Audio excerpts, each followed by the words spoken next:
अस्सलाम वालेकुम, welcome to my YouTube channel pharma aces. And आज की वीडियो में हम लोग Beer Lambert law, chromophores, auxochrome, electronic transition इन सबको देखेंगे। सो नाउ अगर हम लोग अपने प्रीवियसली देखें पार्ट 1 पार्ट 2 में स्पेक्ट्रोस्कोपी की हम लोगों ने बेसिक डेफिनेशंस को देखा था और उसके बेसिक कॉन्सेप्ट को समझा था। तो स्पेक्ट्रोस्कोपी क्या है? वो ब्रांच ऑफ साइंस है जो कि डील करती है स्पेक्ट्रम की स्टडी को, जिसको हम लोगों ने एक वाइट लाइट की एग्जाम्पल से समझा था कि एक वाइट लाइट है जो कि प्रिज्म से पास होगी और बैंड ऑफ डिफरेंट कलर्स में स्प्लिट हो जाएगी।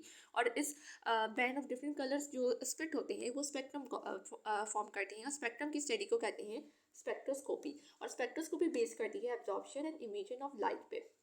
इसी के साथ हमने देखा था इलेक्ट्रोमैग्नेटिक रेडिएशंस को, कि इलेक्ट्रोमैग्नेटिक रेडिएशंस हमारे पास ट्रेवल करती हैं in the form of waves और या फिर एनी एनर्जी पैकेट फोटॉन्स, जो कि जाके जब भी सैंपल से इंटरेक्ट करेंगे या तो एब्जॉर्ब होंगे या तो जो इमिट आउट होंगे।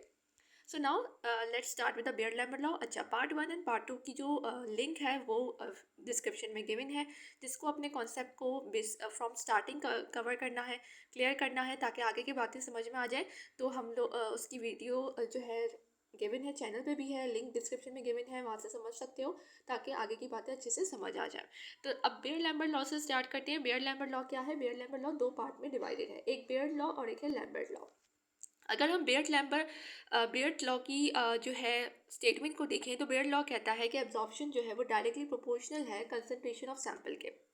ठीक है, और उसी के साथ ये भी कह सकते हैं कि एब्जॉर्प्शन जो है वो डायरेक्टली प्रोपोर्शनल है थिकनेस ऑफ द मीडियम, जिसको यहाँ पे एक एग्जांपल से देख लेते हैं कि दो सैंपल्स हैं, sample A and sample B. Sample A में हमारे पास जो है मॉलिक्यूल्स कम प्रेजेंट है as compare to sample B जिसमें मॉलिक्यूल्स ज़्यादा प्रेजेंट है। तो जब भी कभी लाइट रेडिएशन पास होगी तो वो जब सैंपल ए से पास होगी तो सैंपल ए से पास होने के बाद वो ज़्यादा एब्जॉर्ब नहीं हो पाएगी as compare to sample B. Sample B हमारे पास ज़्यादा कंसनट्रेटेड है, तो इसका मतलब क्या हुआ कि वो ज़्यादा रेडिएशन को एब्जॉर्ब करेगा एज़ कम्पेयर टू सैंपल ए। अच्छा, अब हम लोग देखते थे लैम्बर्ट लॉ में क्या कहता है। लैम्बर्ट लॉ की जो स्टेटमेंट थी वो ये थी कि एब्जॉर्प्शन जो है वो डायरेक्टली प्रोपोर्शनल है path length of the sample के। अब यहाँ पे ये एग्जाम्पल देख लेते हैं कि सैंपल ए और सैंपल बी दोनों जिस कंटेनर में प्रेजेंट हैं, यूजुअली हम लोग क्यूबिट की बात करते हैं यूवी विजिबल स्पेक्ट्रोस्कोपी में, जो कि सैंपल को रिटेन करता है। अब अगर हम इसकी पाथ लेंथ की डिफरेंसेस को देखें तो सैंपल ए की पाथ लेंथ में डिफरेंस ज़्यादा है as compare to sample B. यहाँ पे पाथ लेंथ ज़्यादा है, यहाँ पे पाथ लेंथ कम है।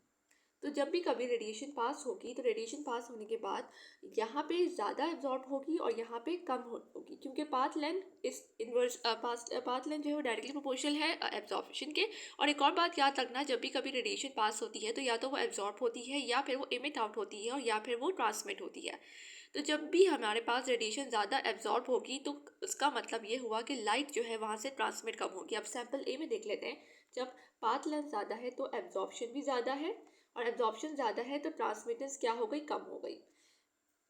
Absorption is inversely proportional to transmittance of light. और अगर हम दोनों को कंबाइन करें दोनों स्टेटमेंट को, तो हमारे पास ये एक इक्वेशन बनती है जो कि कहती है absorption is equals to molar extension coefficient of absorption, and ये C इंडिकेट कर रहा है कंसंट्रेशन एंड L इंडिकेट कर रहा है पाथ लेंथ को। हम पाथ लेंथ को L से भी जो है डिनोट करते हैं, या फिर B से, या फिर स्मॉल t से। अच्छा, अब बात करते हैं क्रोमोफोर्स की। क्रोमोफोर्स के अगर हम नेम को स्प्लिट करें, इसके नेम को ही समझें, तो क्रोमो मतलब कि कलर, कोई भी ऐसी चीज़ जो कोई कलर देगी। अगर डेफिनेशन देखें तो covalently bonded unsaturated functional groups जो कि रिस्पॉन्सिबल है for the determination of absorption of light in the molecule. अब क्या चीज़ है ये? यूजुअली ये लोग अनसैचुरेटेड फंक्शनल ग्रुप्स हैं हमारे पास, double bond and triple bond के आ जाते हैं, ट्रिपल बॉन्ड आ जाते हैं। ठीक है, मतलब कि इथीन, इथाइन, इस तरह से हमारे पास अनसैचुरेटेड फंक्शनल ग्रुप्स हैं जो कि रिस्पॉन्सिबल है एब्जॉर्प्शन ऑफ लाइट के, जो कि हम लोगों ने देखा था बेयर लैम्बर्ट लॉ में कि रेडिएशन पास हो रही सैंपल के, जिस सैंपल में ज़्यादा मॉलिक्यूल्स प्रेजेंट है, ज़्यादा कंसंट्रेशन है, वहाँ पे जो है एब्जॉर्प्शन ज़्यादा हो रही है। तो यूजुअली ये क्रोमोफोर्स होते हैं जो कि रिस्पॉन्सिबल होते हैं for the absorption of light. अच्छा, अब यहाँ पे एक और बात याद रखना कि एनर्जी जो है वो इन्वर्सली प्रोपोर्शनल होती है वेवलेंथ के। अगर एनर्जी इंक्रीज होगी तो हमारे पास वेवलेंथ जो है वो कम होगी। अब इसको यहाँ पे देखते हैं, इसके 4 इफेक्ट्स को। Bathochromic effect, hyperchromic effect, hypsochromic and hypochromic effect. Bathochromic effect हमें क्या कहता है कि जब भी कभी बाथोक्रोमिक इफेक्ट होगा तो एब्जॉर्प्शन मैक्सिमम, जो कि हमारे पास क्या देखा था हमने पार्ट 2 में अपने, लैम्डा मैक्स जो है शिफ्ट होगी towards longer wavelength. Hyperchromic and hypochromic में क्या होता है, इंटेंसिटी ऑफ एब्जॉर्प्शन जो है वो हमारे पास कम हो जाती है। और इसी तरह से हिप्सोक्रोमिक इफेक्ट में absorption maximum towards shorter wavelength shift होता है। अब इसको एग्जांपल से देख लेते हैं। यहाँ पे लेट्स सपोज एक बेंजीन है, जिसमें अभी कोई भी जो है फंक्शनल ग्रुप नहीं लगा हुआ। तो क्या होगा अगर आपसे ग्राफिकल रिप्रेजेंटेशन देखें जिसमें वाई एक्सिस पे एब्जॉर्प्शन है, एक्स एक्सिस पे हमारे पास वेवलेंथ है, तो उसकी पीक हमें यहाँ शो हो रही है। सपोज ये 254 नैनोमीटर है, ठीक है। अब जब भी कभी कोई functional group amine this suppose लग गया तो उसके पास क्या हुआ, लूजली बॉन्डेड इलेक्ट्रॉन्स होते हैं, ठीक है। अब यहाँ पे ये इसकी जो है अमाइन लगने की वजह से इसकी पीक हमें यहाँ शिफ्ट यहाँ मिलेगी और जो है इंक्रीज हो जाएगी, लेट सपोज 280 नैनोमीटर्स पे।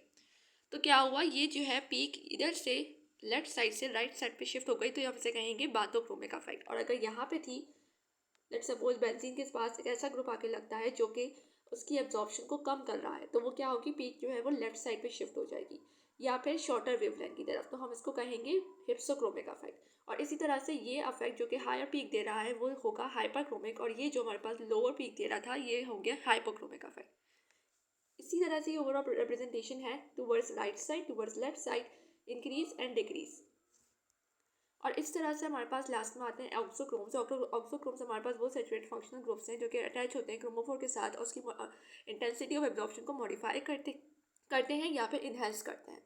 तो क्या होता है, ये इन्वॉल्व नहीं होते हैं एब्जॉर्प्शन में, लेकिन उसकी इन्हेंसमेंट में इन्वॉल्व होता है। जब भी कभी क्रोमोफोर के साथ अटैच हो जाएंगे तो उसकी एब्जॉर्प्शन को इंक्रीज कर देंगे।